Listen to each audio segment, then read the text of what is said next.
When my phone buzzed late at night and no caller ID flashed across the screen, I knew. I knew who was calling. I knew I needed to get my notebook ready. Most of all, I knew I wasn't going back to sleep for several hours. Those calls with Jim Irsay, the longtime Indianapolis Colts owner who died Wednesday at 65, were an adventure. It came with the territory. I was a Colts beat writer for 10 years.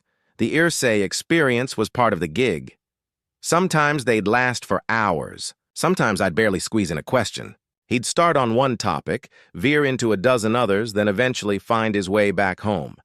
He'd dish on Peyton Manning and Jimi Hendrix and Hunter S. Thompson in the same thought. He'd tell stories about watching Gale Sayers in the 1960s, and how it reminded him of watching Jonathan Taylor in the 2020s. He'd vent on the state of his team or an article I'd written that he didn't appreciate or whatever else happened to be on his mind at 1 in the morning. Say this much about the man. In a buttoned-up league that often takes itself too seriously, he was a renegade. Jim Irsay couldn't do boring, if he tried. I watched him belt out the lyrics to All Along the Watchtower at a concert in Nashville the night before a game.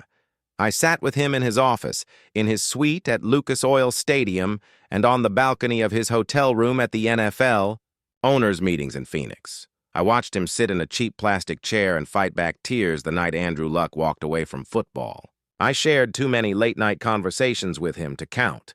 Conversations that helped me better understand his football team and what it takes to win in this league. He was a character, eccentric and outspoken, ruthlessly competitive and unfailingly optimistic. He could be combative, too, if his team's season wasn't going the way he thought it should. During those calls, Irsay did not hold back. He didn't just read what